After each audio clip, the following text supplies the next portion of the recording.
कोई गाऊंगा समुंदर में, बताना। हाँ है, मैं तो जाके समुंदर में नहीं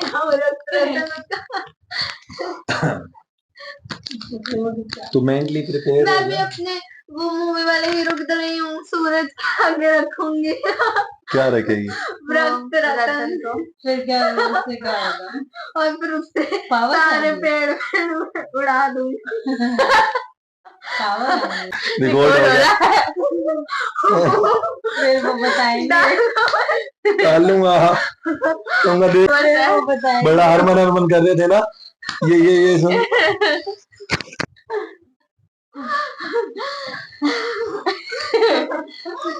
ये शक्ति मांगी इसलिए दी है। पर ये एक्सपेरिमेंट नहीं करता बंदा, ये एक्सपेरिमेंट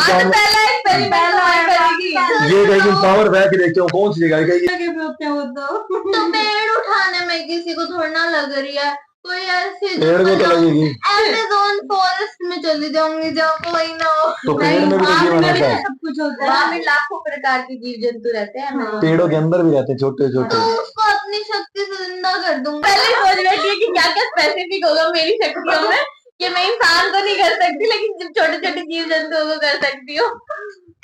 वाह भाई वाह।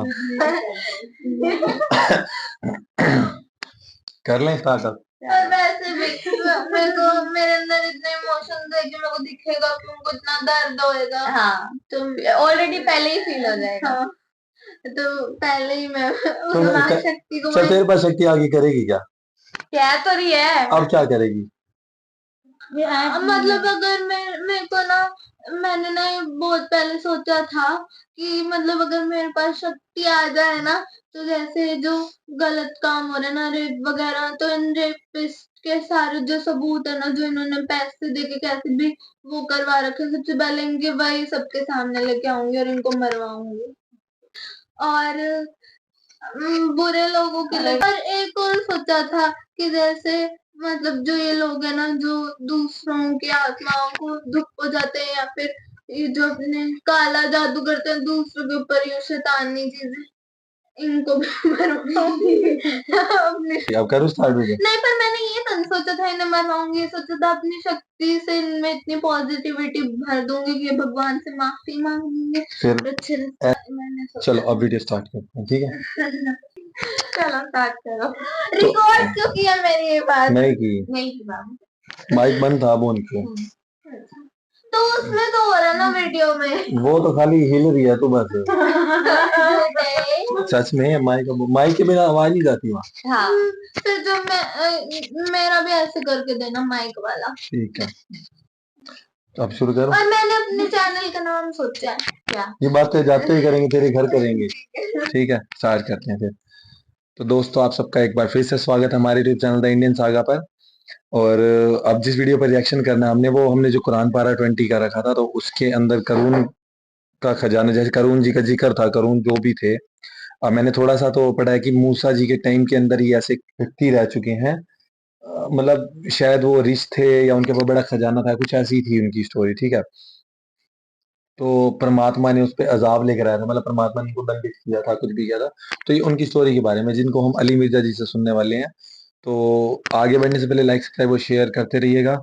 और तो फिर हम वीडियो सुनते हैं, फिर इसके बारे में बात करेंगे कि क्या सुनने को मिलने वाला है और क्या करैक्टर ये रह चुके हैं। स्टार्ट करते हैं वीडियो, फिर इसके बारे में बात करेंगे, ठीक है? अली भाई आपसे अगला सवाल है, हमने बचपन से जुम्मतुल मुबारक के खुतबों में उलमा कराम से हज़रत मूसा अलैहिस्सलाम के मुबारक ज़माना में मौजूद एक बहुत ही अमीर शख्स का वाक़या सुन रखा है, जिसका नाम कारून था। उसकी दौलत के ख़जानों की चाबियाँ 70 ऊँटों पर लादी जाती थीं, लेकिन अल्लाह ताला ने उसे उसके ख़जाने समेत ज़मीन में धंसा दिया। वलियाउज़ु बिल्लाहि ताला। कुरान व सुन्नत की रोशनी में इस वाक़या की तफसीलात से भी प्लीज़ आगाह फरमाएं। देखिए, ये वाक़या बहुत अहम है। कुरान हकीम में चंद इबरत आमोज़ जो वाक़यात हैं, उनमें से एक वाक़या कारून का भी है। सूरतुल मुमिन, जिसे हम सूरह गाफिर कहते हैं, उसके अंदर भी अल्लाह ताला ने सय्यदना मूसा अला नबीना अलैहिस्सलातु वस्सलाम का जब जिक्र खैर किया, तो फरमाया कि हमने मूसा अलैहिस्सलाम को फ़िरौन, हामान और कारून की तरफ पैगंबर बना के भेजा, यानी उनकी पूरी कौम की तरफ भी। लेकिन वो डोमिनेंट सरदारों के नाम इसलिए लिए जाते थे कि वो लीडरशिप के ऊपर फायज होते थे। तो फ़िरौन का तो सबको पता है, हामान उसका वज़ीर था। ये कारून जो है ना, ये इस एतबार से बड़ा इंपॉर्टेंट था कि कारून जो है ये मूसा अलैहिस्सलाम का कज़न लगता था। रिश्ते में। ये तौरात में हमें इसकी डिटेल मिलती है और कुरान भी इसको सपोर्ट करता है। वो मैं सूरतुल क़सस से आपको इंशाल्लाह आयात पढ़ के भी बताऊंगा। तौरात में हमें ये मिलता है कि ये हज़रत मूसा अलैहिस्सलाम का कज़न था, बनी इसराइल में से था, आले फ़िरौन में से नहीं था। लेकिन जिस तरह यहाँ पे भी आपको पता है जब गोरे आए तो उन्होंने हमारे बड़ों को ख़रीदा, तो वो ग़ुलाम तो गोरों के होते थे, हुक्मरानी हम पे मुसलमानों के नाम से कर रहे होते थे वायसराय की शक्ल में। और ये आज आपको जितने बड़े बड़े लैंडलॉर्ड मिलते हैं ये वो हैं कि जिनके आबाओ अजदाद ने गद्दारियाँ की हैं मुसलमानों के साथ। उसके रिवार्ड के तौर पे उन्हें अंग्रेज़ों ने कहा कि जी आप सुबह से शाम तक घोड़ा दौड़ाएं, जिधर तक पहुँच जाएंगे सारी ज़मीन आपकी, ये जो हज़ारों के नाल लोगों की निकल रही है। तो इसी तरीके से जो हज़रत मूसा अलैहिस्सलाम का ये कज़न था कारून, ये है बनी इसराइल में से था, लेकिन हुकूमत के साथ मिला हुआ था और बजाय ये कि बनी इसराइल की कोई बेहतरी की बात करता, उल्टा ये बनी इसराइल के ऊपर जुल्म ढाता था और फ़िरौन का आप समझ लें एक वज़ीर की हैसियत से था। ये सूरतुल क़सस के अंदर अल्लाह ताला ने इसका वाक़या डिटेल से बयान किया है। सूरतुल क़सस सूरत नंबर है 28 और पारा नंबर 20 के अंदर आप बिल्कुल एंड पे चले जाएँ ना, आयत नंबर 76 से ऑनवर्ड। आऊज़ु बिल्लाहि मिनश शैतानिर रजीम, बिस्मिल्लाहिर रहमानिर रहीम। इन्ना कारून काना मिन कौमी मूसा, बेशक कारून मूसा की कौम में से था। अब ये कुरान ने सपोर्ट कर दिया कि वो आले फ़िरौन में से नहीं था, है बनी इसराइल में से था। और तौरात में डिटेल मिलती है कि वो इनका चचाजाद लगता था, पैगंबर का रिश्तेदार भी है, काफिर है तो मरदूद है। हमारे महबूब अलैहिस्सलाम का रिश्तेदार अबू लहब मरदूद हो गया। फबगा अलैहिम, लेकिन उसने बगावत की उनके ऊपर।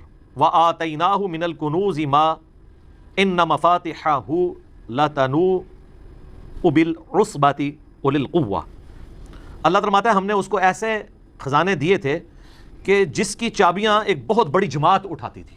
ये 70 ऊँटों वाली बात तो, ये 70 और ऊँट तो वैसे ही साल लग जाते हैं ना। कुरान में इतना ही जिक्र है कि बहुत बड़ी जमात थी जो सिर्फ चाबियाँ उसकी उठाती थी। हो सकता है ऊँटों के ऊपर वो लाते थे तो 70 भी, यानी बड़ी 70 का आदत वैसे अरबी ज़ुबान में कसरत के लिए भी इस्तेमाल होता है।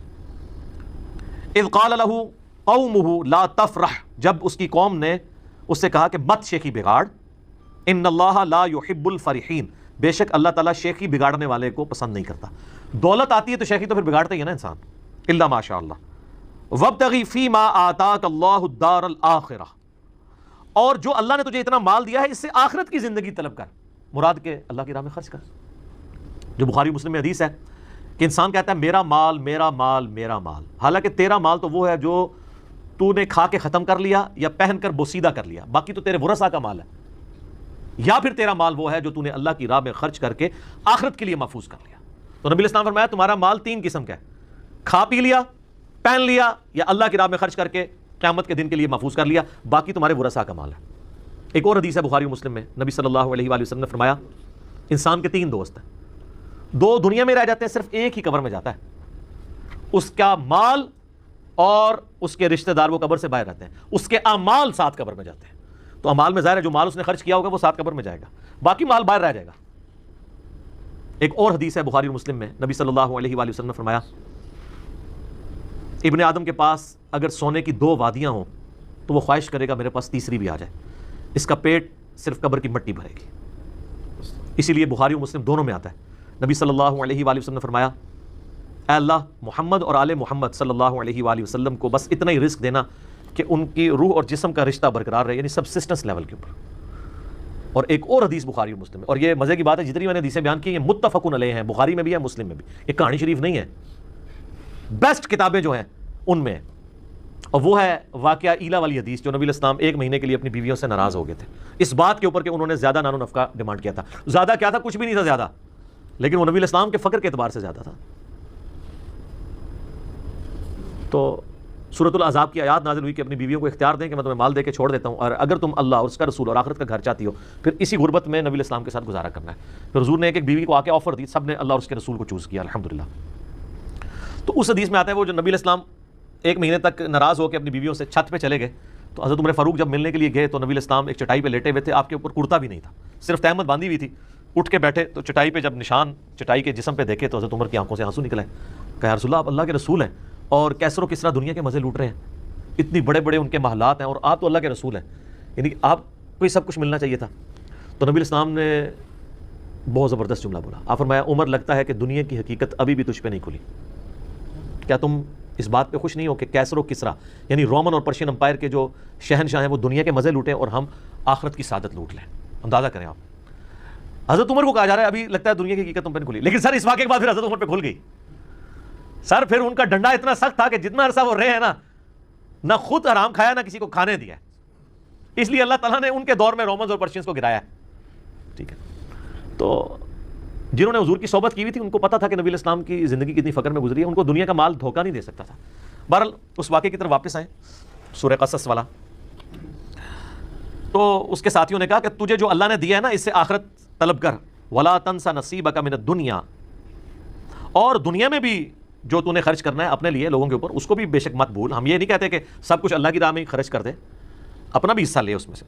व अहसनी कमा अहसन अल्लाहु इलैक, और तू लोगों के ऊपर एहसान कर इस माल के जरिए जिस तरह अल्लाह ने तुझे माल दिया, यानी अल्लाह के दिए हुए में से अल्लाह की राह में खर्च कर, गरीबों के ऊपर लगा। वला तबगिल फसाद फिल अर्द, और देख इसके जरिए ज़मीन में फसाद तो मत बचा। अगर तुझे दौलत मिली है, यहाँ पे भी आप देख लें जिसके पास दौलत आई है वो डॉन बना हुआ है, उसके लिए जनाब बड़ा वकील क्या जज करना भी कोई मसला नहीं है, वो जज भी कर लेते हैं। ज़ाहिर है जजों ने कई फैसले दिए हैं ना ऐसे कि जी उनके अपने जज बिके हुए थे, तो वो किसी ने पैसा लगाया तो बिकते हैं ना। इन्नल्लाह ला युहिब्बुल मुफसिदीन, बेशक अल्लाह ताला ज़मीन में जो फसाद करने वाले हैं ना उनको पसंद नहीं करता। अब इतनी ज़्यादा नसीहत सुनने के बाद दिमाग का खुमार देखें कि कारून जवाब में क्या कहता है, क़ाला इन्नमा ऊतीतुहु अला इल्मिन इंदी, वो कहने लगा ये जो कुछ मुझे हासिल हुआ है ये तो मेरा कमाल है, ये मेरे इल्म की बदौलत हुआ है, मेरे पास जो हुनर है, मैं बड़ा यानी होशियार आदमी हूँ, मैंने बड़ी चालाकी के साथ बड़े सही टाइम पे इन्वेस्टमेंट करके जनाब फलानी जगह प्लाट ले लिया थे, आज जनाब मेरे साथ से इतने हुए हैं। आजकल टीवी पे आप सोशल मीडिया पे देख रहे हैं ना, बड़े बड़े शरीफ लोगों के साथ से डिस्कस हो रहे हैं, जो दुनिया को ये भाषण दिया करते थे कि फ़लाँ हराम खोर है, फ़लाँ की जदाद इतने गुना होगी, अपनी जदादें आई हैं, और जो लोगों कहते थे इनकी तलाशियाँ लो, अब ये भी अपनी तलाशियाँ देना, ठीक है, नाम लिए बगैर। तो जो लोगों से तलाशी मांगता है उसको अपनी तलाशी देते हुए कोई गुस्सा नहीं खाना चाहिए, उसको कहना चाहिए जनाब ये मेरा मनी ट्रेल है, ये देखें जनाब, इसकी बजाय ये कहना शुरू कर दे नहीं उसने भी देखो ये वही है कि पुत्र तू क्यों फेल हुआ है, अब्बा जी तुम्हारे दोस्त का मुंडा भी फेल हो गया। भाई अगर अब्बा जी के दोस्त का बेटा फेल हुआ है तो इसकी वजह से तेरा फेल होना जस्टिफाई नहीं बेटा, ठीक है, ये कोई जस्टिफिकेशन नहीं है। बहरहाल वो कहने लगा मेरे पास इल्म है खास जिसकी वजह से मैंने, इसीलिए हमें दुआ सिखाई गई है। सुन्नत इब्न माजा में हदीस है ना कि फजर के बाद नबी अलैहि सलाम क्या दुआ करते थे, अल्लाहुम्मा इन्नी अस्अलुका इल्मन नाफिअन व रिज़्क़न तय्यबन व अमलन मुतक़ब्बला, मैं ऐसा इल्म तुझसे मांगता हूं जो नफा मांगा, और रिस्क मांगता हूं जो पाकीज़ा हो, और अमल ऐसा मांगता हूं जो तेरी बारगाह में कबूल भी हो, रियाकारी की नजर ना हो जाए। कितनी प्यारी दुआ है। इल्म नफे वाला नुकसान वाला ना हो। इल्म दीन भी नुकसान बन सकता है अगर आप उसको बेचना शुरू कर दें, और अमल भी, नेक अमल भी आपके लिए नुकसान का बायस बन सकता है अगर उसके अंदर रियाकारी आ गई, दिखलावा आ गया। ये तो फिर लादा से एक टॉपिक है। अल्लाह ताला कहता है अवलम यालम अन्नल्लाह कद अहलक मिन क़ब्लिही मिनल क़ुरून, क्या कारून ने यह नहीं देखा था कि बेशक अल्लाह ताला ने उससे पहले भी कई कौमें हलाक कर दी। मन हुआ अशद्दु मिन्हु क़ुव्वतन व अक्सरु जमा, जो अपनी कुव्वत और माल जमा करने के एतबार से कारून से भी ज्यादा माल था उनके पास। अल्लाह तो वो है जिसने उनको भी हलाक कर दिया था, तो ये कारून को अपने जो माल के ऊपर इतना बड़ा जोम है किस बुनियाद पे था। वला युसअलु अन ज़ुनूबिहिमुल मुजरिमून, और जो मुजरिम हैं उनसे उनके गुनाहों के बारे में नहीं पूछा जाएगा। ये नहीं पूछा जाएगा, ये लिटरेचर की जुबान में बात हो रही है कि अल्लाह ताला को पूछने की जरूरत नहीं है, उसको पता है कि इन्होंने क्या करतूत किए हैं। यानी जब अजाब आएगा तो फिर नहीं पूछा जाएगा कि हज़रत साहब अजाब ले आइए थोड़े, बगैर पूछे उठा के तो अल्लाह ताला उनको तबाह बर्बाद कर देगा। और यही कारून के साथ हुआ है जनाब, सुने ये भी ड्रॉप सीन आ रहा है इसका। फ़ख़रज अला क़ौमिही फ़ी ज़ीनती, तो एक दिन वो बड़ी जीनत के साथ, आज के दौर में आप कह लें कि जी बड़ी महंगी गाड़ी के अंदर बड़े महंगी घड़ी पहने हुए और बड़े महंगे जूते और कपड़े पहने हुए निकला। क़ाल अल्लज़ीना युरीदून अल हयात दुनिया, तो वो लोग जो दुनिया की जिंदगी के तलबगार थे वो कहने लगे या लैत लना मिस्ल मा ऊतिया क़ारून, काश हमें भी इतना माल मिलता जो अल्लाह ने कारून को दिया। यहाँ पे भी आप देख लेना, किसी की फिल्म भी कामयाब होना वो कहता है अल्लाह का फजल है। जिसने हराम खोरी से बहुत ज़्यादा प्लाट बना लिया वो भी कहते हैं जी अल्लाह का फजल है, थोड़े से माल में अल्लाह ने बरकत दी है जी, मैं तो कुछ भी नहीं सा उधर फजल है। तो डीप डीप करो तो तुम्हें पता लगेगा कितने कितने काम पाए ने इतने तक पहुँचने वास्ते। बाद लोग नाराज हुए हैं, मैंने ये जो दावा किया था ना कि जो भी अरबपति है ना मेरे भाई, कहीं ना कहीं उसने डंडी मारी है। रिस्क के, हलाल रिस्क के ऊपर कोई शख्स इतना ऊपर नहीं कभी जा सकता, कहीं ना कहीं उसने कंप्रोमाइज किया है उसूलों के ऊपर। तो उसके ना जवाब में कई लोगों ने नीचे कमेंट्स किए कि अली भाई इसका मतलब है आप ये कह रहे हैं कि हज़रत उस्मान ने भी किया है। ये यार बात कर रहे हैं तो बाबियां दी, तुसी पहुंच गए हो खुलफाए राशिदीन होते, ठीक है, हम तो आपकी बात कर रहे हैं। उनकी तो सनद नाज़िल हुई है कुरान और सुन्नत में, और दूसरा उनके पास वो माल नहीं था जो आपके पास माल है। खुलफा राशिदीन का तो सारा माल जमा करें तो एक एक प्रॉपर्टी डीलर के पास उससे ज़्यादा माल मौजूद है, तो उनकी मिसाल आप लोग क्यों देते हैं? आप अपनी बात कर रहे हैं कि आपने कहीं ना कहीं जो है वो लोगों से नाजायज़ ज़मीनें हथिया के अपने माल को डबल किया है, कहीं पे सूदी कर्जे लिए हैं, कहीं बदमाशी से हथियाया, कहीं पे फाइलों को पहिए लगाए हैं। वो तो खुद बोल के लोग कहते हैं। तो कहने लगे काश जो कारून को दिया गया ना इस तरह का फजल हमारे पे भी होता। इन्नहु लज़ू हज़्ज़िन अज़ीम, ये तो बड़ा किस्मत का धनी है, अल्लाह ने इसको इतना दिया, अल्लाह ने दिया ना जी, तो हम तकलीफ है सानू नहीं तकलीफ, जिहदे कोल है ना उन्होंने ही तकलीफ कटनी पैनी आखिरत विच। वक़ाल अल्लज़ीना ऊतुल इल्म, अल्लाह ताला फरमाता है जो इल्म वाले थे ना, यहाँ अब आपको पता चला है कि दौलत के ऊपर लगाम इल्म की होना फिर इंसान सही रहता है। अल्लाह ताला फरमाता है जिनको अल्लाह ने इल्म दिया था ना, जब उन्होंने उनकी बात सुनी ना कि ये बड़ा खुश नसीब, उन्होंने कहा वैलकुम सवाबुल्लाहि खैरुल लिमन आमना व अमिला सालिहा, उनका तुम्हारी खराबी हो, अल्लाह के हुजूर जो अजर है वो इससे बेहतर है उन लोगों के लिए जो ईमान लाए और नेक अमाल किए। वला युलक्काहा इल्ला साबिरून, लेकिन इसको वही लोग हासिल कर पाएंगे जो सब्र करने वाले हैं। एक ये माना है, और दूसरा माना यह है कि इस हकीकत तक वो लोग पहुंचेंगे, इस इल्मी हकीकत तक कि यार असल जिंदगी तो आखिरत की जिंदगी है, जो सब्र करने वाले हैं। दोनों माने बैक वक्त दुरुस्त है। दुनिया तो सारी सब्र पे चल रही है ना जी, पूरे का पूरा दीन, पूरी की पूरी जिंदगी सब्र है। तीन चीजों पे आपने सब्र करना है।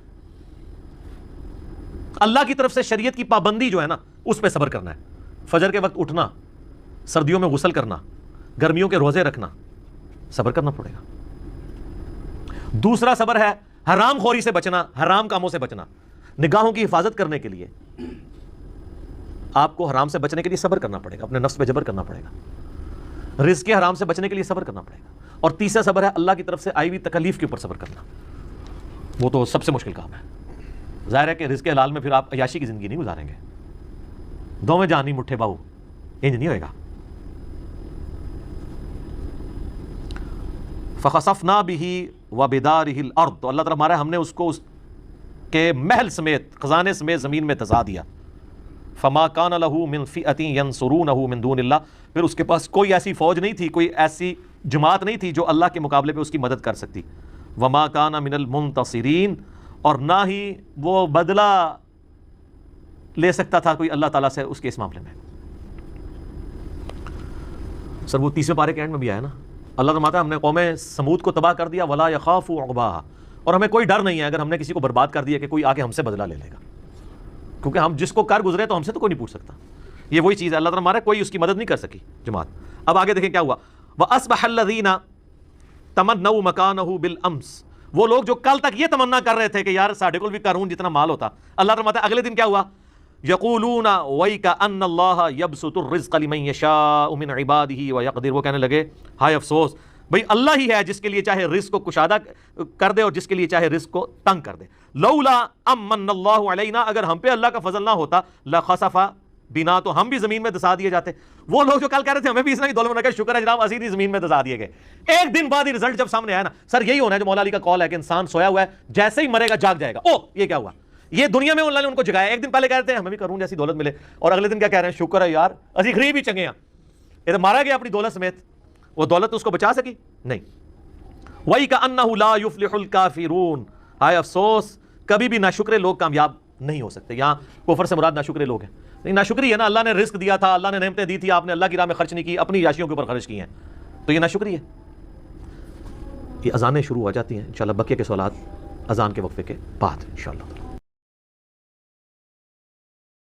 तो दोस्तों ये थी वीडियो मतलब कारून के ऊपर, मतलब मतलब बेसिकली इस तरह की जो स्टोरी कुरान के अंदर अगर इस चीज की है ना, तो ये भी एक तरीके से सामाजिक ढांचे को देखते हुए ही शायद परमात्मा ने ही क्रिएट करी थी, क्योंकि लोगों को पैसे दौलत के हिसाब से समझाना कि तुम किस लेवल पर इससे ही दुनिया का नाश कर सकते हो, और बेसिकली है भी, दुनिया पैसे के पीछे ही तो बहुत ज्यादा वो करती है।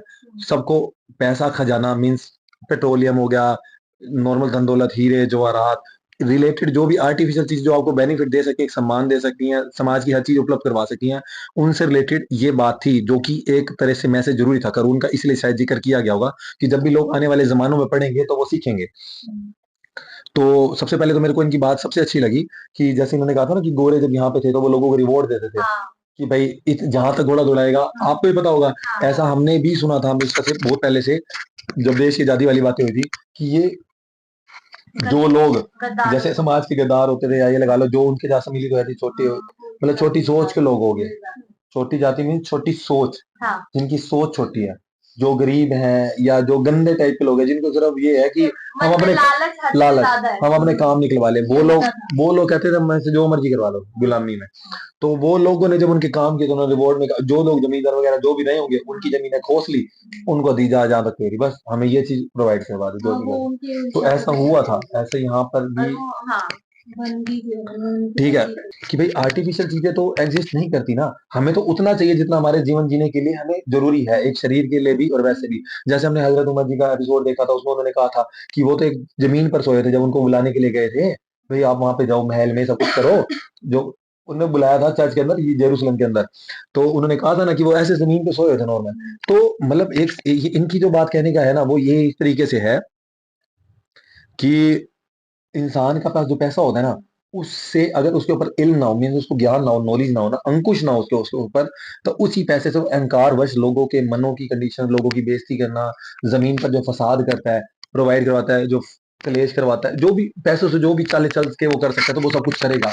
अगर उसके ऊपर इलम की वो नहीं है, मतलब एक नॉलेज की पाबंदी नहीं है, अगर वो होगी तो उसी पैसे को वो इस तरीके से खर्च करेगा कि जिससे किसी और का भी फायदा हो, किसी का भी हो, जितना वो कर सकता है। क्योंकि उन्होंने कहा है ना कि ये देने वाला तेरे को कौन है, दिया तेरे को किसी और ने, परमात्मा ने।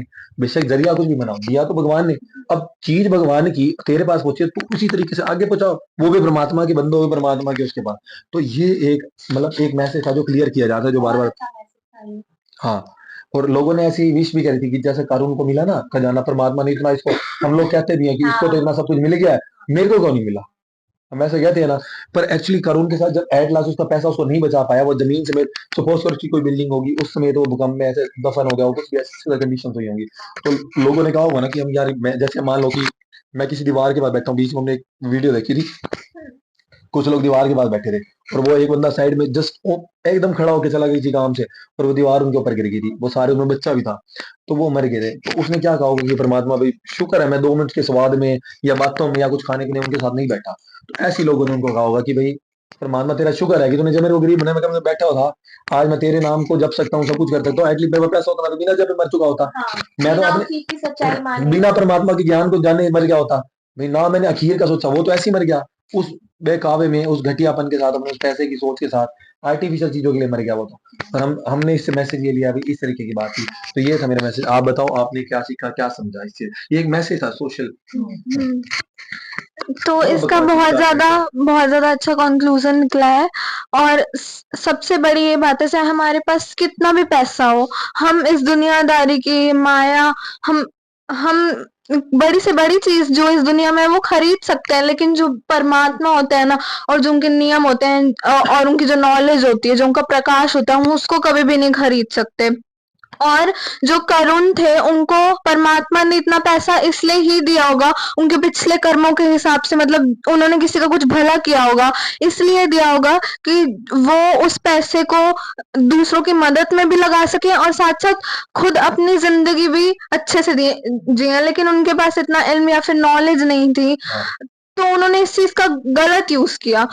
और दूसरी साइड हम दूसरे लोगों को देखेंगे, उन्होंने भी ये चीज नहीं समझी, उन्होंने ये सोचा कि हमें करुण जितना पैसा क्यों नहीं मिला, जबकि उन्होंने अपना फॉल्ट नहीं लिया कि उन्होंने ही कभी किसी का कुछ गलत किया होगा, तो उन्हें ऐसी जिंदगी नहीं मिली। बेशक जिंदगी टेस्ट भी हो सकती है, परमात्मा देने वाला है। हाँ। एक माँ बाप अपने बच्चे को थोड़ा ज्यादा भी दे देते हैं, एक को थोड़ा कम दे देते हैं, तो इसमें कोई बात वो बहस करने वाली बात नहीं होती। माँ बाप ने दिया, दे दिया, हो गया। और सबसे पहली बात, वो परमात्मा है, उन्होंने ये सृष्टि बनाई है, तो उन्हें पता है कि उन्हें किसे देना है, किसे नहीं देना।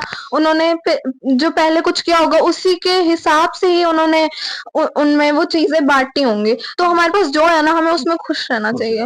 तो आप क्या कहना चाहोगे? आपने भी पढ़ा कि जिस तरीके से सोशल मैसेज ही था, और खास तौर पे धन दौलत और माया से रिलेटेड आर्टिफिशियल चीजों से, तो आप क्या कहना चाहोगे?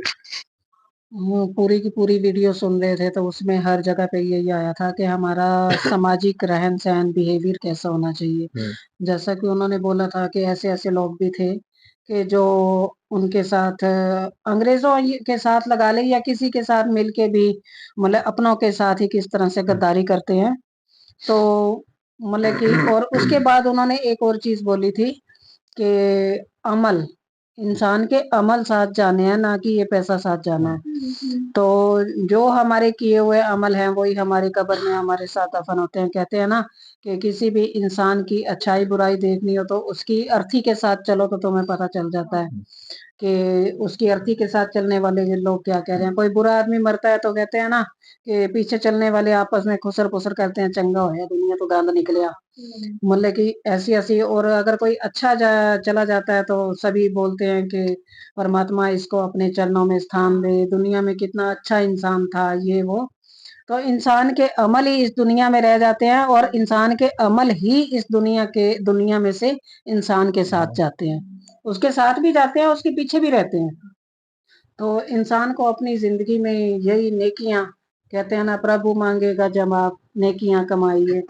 और एक और हमारे में आता है शब्द, ओथे अमलां दे होने ने ना बेड़े, किसे ने तेरी जात पूछनी। मतलब तुम पीछे क्या थे क्या नहीं थे ये कोई नहीं पूछेगा, हाँ तुम पीछे कर्म कैसे करके आए हो ये अवश्य पूछे जाएंगे आपसे।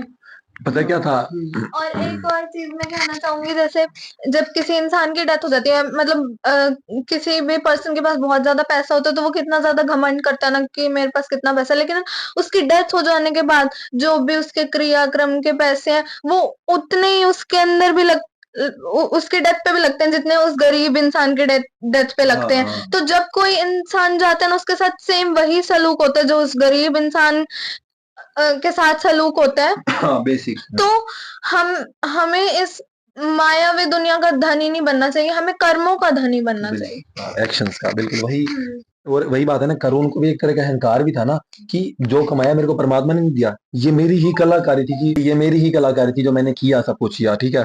और वही बात है ना इसमें, और जो दूसरे लोग थे वो नाशुक्रे हो चुके थे कि उनके पास जो है उसमें उनको शुक्र नहीं था कि हमारे पास जो हुआ है कोई बात नहीं। पर ये नाशुक्रा होना भी क्या है, उन्होंने बोला ना नाशुक्रे लोग कभी कामयाब नहीं होते, क्योंकि उनके मन में ना कहीं कमी रहती, खलकती रहती है अपने आप में कि नहीं मेरी अचीवमेंट्स रहती हैं। उनकी जो कमी खलक रही थी उन्होंने उसके लिए भी कुछ नहीं किया, उन्होंने ये भी नहीं सोचा कि हमें कुछ अच्छा काम करना चाहिए, हो सकता है जो परमात्मा है वो हमें भी इतना दान करे। वो फिर उनको बाद में है ना जब उसकी डेथ हो गई, तब उन्होंने सोचा कि शायद परमात्मा ने शुक्र किया। तो आप क्या कहना चाहोगे इस टॉपिक पर? आपने सुनी हमारी कन्वर्सेशन, सब कुछ आपके क्वेश्चन है या क्या, आप बताओ क्या सीखा? बिल्कुल, बहुत अच्छा मैसेज था इस वीडियो के थ्रू। जैसे कि हम देखते हैं जिनके पास मतलब हर किसी के माइंड में कभी न कभी ऐसी सोच आई होती है कि उसके पास इतना है, या लेकिन जब हम देखते हैं ना कि भई किसके पास इतना पैसा है, वो हम सोचते हैं कि वो बिना टेंशन के लाइफ जी रहा होगा, उसके लाइफ में क्या ही टेंशन होगी। हाँ, जबकि ऐसा नहीं होता, वो ऐसे जिनके पास हद से ज़्यादा पैसा है या बेशुमार दौलत है, सारे ऐशो-आराम है, पर वो रात की नींद कभी भी नहीं चैन से सो पाते, क्योंकि उनके ऊपर एक खतरा मंडराता रहता है। एक खतरा भी, और दूसरा वो हाँ, खुद के पैसे का चौकीदार भी बन जाता है। वही उस पैसे की चौकीदारी सेफ्टी का, पे ही उसकी आधी टेंशन चल बिल्कुल। जाती है। आपका हम खुद सोच के देखिए, हमारा घर है वो सोने से भरा हुआ है, क्या हमें चैन की नींद आ जाएगी? कभी भी नहीं आएगी। हम उस रात जब तक वो सोना या पैसा हमारे घर में रखा रहेगा, हमें कभी चैन की नींद आ ही नहीं सकती। इसी तरह जिसके पास बेशुमार दौलत है उसके आस-पास हम देखेंगे कि कितने बड़े-बड़े लोग हैं, वो अपने आस-पास इतने 4-4 6-6 सिक्योरिटी गार्ड्स लेकर रखते हैं। ऐसे पैसे का भी क्या फ़ायदा कि हमें एक-एक सांस के लिए हमें किसी और का मोहताज रहना पड़े। होना गलत नहीं है, कई बार परमात्मा आपको ऐसे सपोज करो पैदा भी कर देता है इसीलिए आपके तो पास। परमात्मा का नाम होना बहुत ज़रूरी है। जो उन्होंने आपको पैसे दिए हैं वो उन्होंने आपको दान किया है, बहुत अच्छी बात है। लेकिन साथ-साथ आपके अंदर अच्छाई भी होनी चाहिए, क्या है आप, क्योंकि अगर कभी भी मान लो जिसके भी अंदर परमात्मा का नाम होगा ना तो वो हमेशा चैन की नींद सोएगा। अगर उसके घर में चोरी हो भी गई तब भी वो परमात्मा का शुक्रिया अदा ही करेगा। एक पता है क्या होता है कि उसको ये होगा ना कि अगर उसके अंदर शुक्राना है तो उसको पैसे से इतना लगाव नहीं होगा, बेशक उसके पास हो। उसको ये होगा कि देने वाला परमात्मा, करने वाला परमात्मा, अगर ये चला भी गया तो भी कोई टेंशन नहीं, और वो उसको यूटिलाइज भी वैसे ही करता है, वो लोगों की सेवा में लगाता है। इसलिए जब ऐसा कुछ होता है तो उसको दिक्कत नहीं होती। बहुत से ऐसे लोग भी होते हैं जो परमात्मा में लीन होते हैं, लेकिन बेशुमार दौलत होती है, वो ऐसे सिक्योरिटी गार्ड्स के भरोसे, क्योंकि वो परमात्मा फैसला करने वाला है कि मेरे श्वास कब जाने वाले हैं। कोई सामने वाला थर्ड पर्सन नहीं डिसाइड करेगा कि आज अगर मैंने इसको मार दिया तो ये आज खत्म है। वो जब उसका परमात्मा पे विश्वास है, फिर वो किसी चीज से, मृत्यु से भी नहीं डरता है।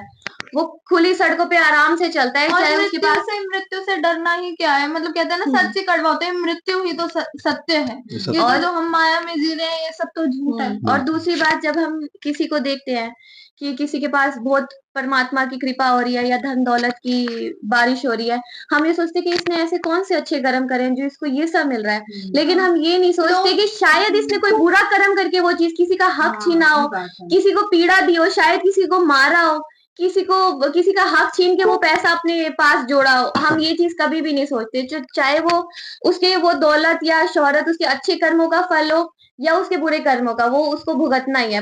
बेशक वो परमात्मा का दिया हुआ तो नहीं होगा वो सब, अगर उसने किसी को पीड़ा पहुंचा कर दिया है तो। उन्होंने बीच में कहा भी तो थी ये बात थोट की, हराम का पैसा बहुत ज्यादा होता है इंक्लूड, जब आप इतना ज्यादा वो करते हो, क्योंकि कहीं ना कहीं आप धोखाबाजी करते हो, और हो भी दिया देश में दुनिया में। आप कहना चाह रहे थे? हाँ, 2 लाइनें हैं। एक संत और उनका शिष्य कहीं जा रहे थे, तो रात को उनको जंगल में से जाना था। तो अब जो संत हैं उनके पास एक थैला सा था, थैले में कुछ बार-बार वो चल रहे थे, उसी थैले को संभाले जा रहे। शिष्य देख के बड़ा हैरान हो रहा था कि मेरे गुरु ने आज तक ऐसा नहीं किया, इनको क्या है आज ये बार-बार से थैले को देखे जा रहे हैं और संभाले जा रहे हैं। थोड़ी दूर वो रुके तो कुएं पे पानी पीने लगे। अब जो गुरु था उसने वो अपना थैला 2 मिनट के लिए अपने शिष्य को पकड़ाया कि इसको जरा संभालो, इतने में मुंह हाथ धो लूं, पानी पी लूं। जब तक वो पानी पीने लगा, मुंह हाथ धोने लगा, इतने में शिष्य ने देखा उस थैले के अंदर क्या है, तो उसने देखा उस थैले में एक सोने की ईंट है। तो शिष्य को असली कारण समझ आ गया, भाई गुरु आज इस वजह से परेशान है। उसने क्या किया, उस ईंट को कहीं छुपा के फेंक दिया और सोने की ईंट को, और एक सिंपल सी ईंट उठा के अपना थैले में डाल के थैला लपेटा। गुरु मुंह हाथ धो के आए तो उन्होंने अपनी वो पकड़ा थैला पकड़ने के बाद अब चलते जा रहे हैं। तो शिष्य ने गुरु से कहा कि गुरुजी कहीं आराम करते हैं।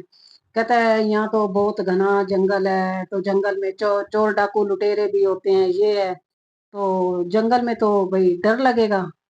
तो उनका शिष्य बोला गुरुजी यहीं विश्राम कर लो, जो डर था ना उसको तो मैं कुएं पे ही छोड़ आया। तो वो कहते हैं क्या हुआ, तो कहते हैं अपना थैला देखो, थैला देखा, एक पत्थर निकला। तो गुरु को ये बात समझ आ गई कि मेरे से तो ज्यादा ज्ञानवान मेरा शिष्य हो गया। तो उसके बाद वो कहते हैं अब डर पीछे रह गया, तो अब चैन से जहाँ मर्जी सो, चाहे जंगल है चाहे खलिहान है, कोई फर्क नहीं पड़ता अब तो ये चीजें कहीं ना कहीं हमारी दुश्मन भी होती है। वो बात वही है ना कि उस चीज को अपने से छोड़ दो तो तुम्हारा भय मुक्त हो जाएगा। बड़ी अच्छी स्टोरी थी, और नहीं छोड़ोगे वो छूटनी तो तब भी है। ऐसा तो नहीं है कि वो साथ लेके जानी है, आखिरत में आखिरी सफर में तो हम नहीं लेके जाएंगे। तो आपका क्या इस पे थॉट्स हैं, आपने सुना समझा? हाँ, मतलब इसमें ये है कि हमें परमात्मा की हर एक उस पे कार्य पे थोड़ा-सा हमें सब्र भी करना चाहिए। हमें हर चीज़ पे सब्र करना चाहिए। जो हमें मिलेगा वो हमें मिलेगा ही मिलेगा, चाहे कुछ भी हो। और ये है कि जैसे अब तुमने बोला कि हराम की कमाई वो कब तक रहेगी किसी के पास? इतना ज़्यादा पैसे, मतलब किसी के पास इतना ज़्यादा टाइम तक टिक तो सकती ही नहीं है, नहीं, कभी ना टिक भी कभी। जाए तो उसकी मृत्यु अगर उसी लेकिन पैसे हाँ, से ये होएगी। सच्चाई है कि आजकल के टाइम में लोग इसी इसी इससे ज़्यादा पैसा कमा रहे हैं कि बजाय हार्ड वर्क से ज़्यादा इसी इसी में मतलब होता दो है कि नंबर से भाई, थोड़ा। हाँ, इसी के उसमें पैसा ज़्यादा होता है, तो लोग सोचते हैं कि हम आगे जाके हमारे पास हमारे साथ ही रहेगा। कुछ भी साथ नहीं, जाना तो कुछ भी साथ नहीं है, बट ये है कि आप किसी को दुःख देकर, किसी के वो लेकर आप पैसा ले रहे हो, उससे हड़प रहे हो, तो वो ये गलत चीज़ है।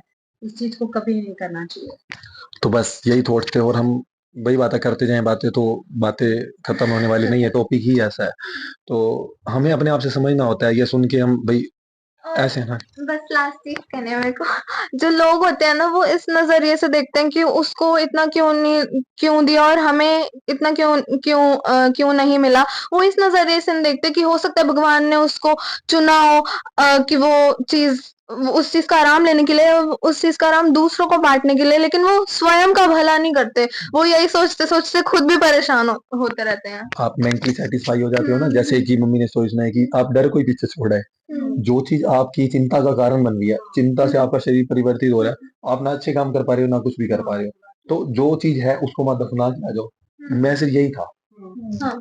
धन आपके दुख का कारण बन रहा है, आपकी चिंता कहते हैं ना असली कि जीवन। सरेंडर कर दो, चाहे आपके पास वो धन है भी ना, लेकिन आप अपनी सारी चिंता वो सब कुछ परमात्मा को सरेंडर कर दो, जो होगा अच्छा होगा। हाँ। और एंड में तो यही है कि इन बातों का ज्ञान सभी को है, हाँ। लेकिन बात वहीं आ जाती है अमल। हाँ। अमल नहीं है। बात यह है कि हम क्या करते हैं, भूल जाते हैं। और ऐसे जब हम कंटिन्यू इस तरह के टॉपिक्स पर हाँ, बैठते हैं, हाँ, सुनते हैं, थॉट शेयर करते हैं, कन्वर्सेशन करते हैं, तो कहीं ना कहीं हमारी आत्मा में वो झंकार दोबारा उठती है। हाँ, तो परिवर्तन होता है धीरे तो हम धीरे। सोचना शुरू करते हैं, एक बार सोचते हैं, 2 बार सोचेंगे, 2 बार सोचेंगे, ये तो वो बात सच सोच है। हमारा माइंड एक्सेप्ट कर लेता है। तभी फिर तो हम कहते कई हैं बार कि उस पर सत्य विचार, का संग करना जो चाहिए। बेस्ट माइंड होते हैं वो जल्दी जल्दी उन पे काम करना शुरू कर देते हैं, जिनके पास आइडियाज आते हैं। तो यही थी वीडियो। तो हम अपने अपने पर्सनल लेवल पर कितना सोचें, यहाँ हम सारी बातें शेयर नहीं कर सकते, माइंड के अंदर और भी ज्यादा थॉट्स होते हैं, और पर्सनल लेवल पर सोचें। लेकिन एज के साथ साथ चेंजेस आते भी हैं। आते चाहे हैं। एज अ गर्ल मैं भी सोचूं कि एक एज होती है कि गर्ल काफी मटेरियलिस्टिक हो जाती हैं, क्योंकि उनकी फ्रेंड्स होती हैं, वो क्या कर रही हैं, वो क्या पहन रही हैं, वो क्या चीजें यूज कर रही है, उनको देख के बेशक हम वैसे ना हो, बट हम जो आसपास हमारे माहौल होता है, हमारा ग्रुप होता है, उन लोगों को देख के हम उन चीजों से ऑब्सेस्ड हो जाते हैं। थोड़ा सा मेंटेन करके हाँ, चलना चाहिए। बट जब हम एक एज में आते हैं जब हमें सही का गलत का हमें अंदाजा हो जाता है, फिर हम वो उस चीज से बाहर आ जाते हैं कि शायद ये हमारे लिए जरूरी है ही नहीं, शायद या तो हम इनके जैसे नहीं है। जो चीज मेरे साथ भी हुई है, पहले मैं भी ऐसी थी, बट टाइम के साथ साथ मैं काफी चीजों से बहुत दूर हुई भी हूँ। तो ऐसा नहीं है कि हम यहाँ पे सिर्फ बात कर रहे हैं, हमारे अंदर काफी चेंजेस आए हैं टाइम के साथ साथ। तो एक जो न्यू जनरेशन है उसके लिए ये मैसेज है कि चीजों से एक एज में ऑब्सेस्ड होना जरूरी नहीं है, क्योंकि आज हमें एक चीज की जरूरत है, लेकिन जब वो टाइम निकल जाएगा वो चीज हमारे पास नहीं है, हमें लगेगा कि एक्चुअल में हमें उस चीज की जरूरत थी ही नहीं। सिर्फ 2 वक़्त की रोटी की ही जो मेन होता है वो ज़रूरत होती है, बाकी मटेरियलिस्टिक चीज़ें इतनी लंबी चलती भी नहीं है और ना ही हमें इतनी ज़रूरत होती है। और बहुत से मैसेजेस थे बीच में, एक दो बातें और भी थी, जैसे वो बाबाओं वाली बोली थी कि इस तरीके से, फॉर एग्जांपल उन्होंने कहा था कि हजरत उमर या उनके और भी कई बातें करी थी। तो वो एक पर्सनल लेवल पे हैं कि लोगों की क्या सोच है, थॉट्स हैं, क्या पता वो किस तरीके से सोच रहे थे। तो वो सोचने वाली बातें हैं जो आगे हमें जाकर और क्लियर होंगी, वो हम सोचेंगे भी। तो आज के लिए वीडियो में इतना काफी है, इससे ज्यादा बहुत लंबी हो चुकी है वीडियो। तो फिर मिलते हैं आपसे जल्दी नेक्स्ट वीडियो में। लाइक नहीं, सब्सक्राइब और शेयर डिस्कस करते बहुत रहना। अच्छी भी हुई है इस पे। फिर भी एक लिमिटेशन होती है, बाकी डिस्कस तो हमारे माइंड में ही रहनी चाहिए ना। हाँ, बिल्कुल। फिर तो हम ही क्या और वो गाइस आप भी ऐसी वीडियोस देखते रहो ताकि जो आपका माइंड है ना वो भी डाइवर्ट ना हो और हाँ, आप सही राह पे चलो। बिल्कुल। और हम भी इस चीज पर गौर करेंगे अपने जीवन में, अपने माइंड में। तो मिलते हैं आपसे जल्दी नेक्स्ट वीडियो में। लाइक सब्सक्राइब शेयर होते रहिएगा। तो अभी के लिए इतना काफी है, बाय।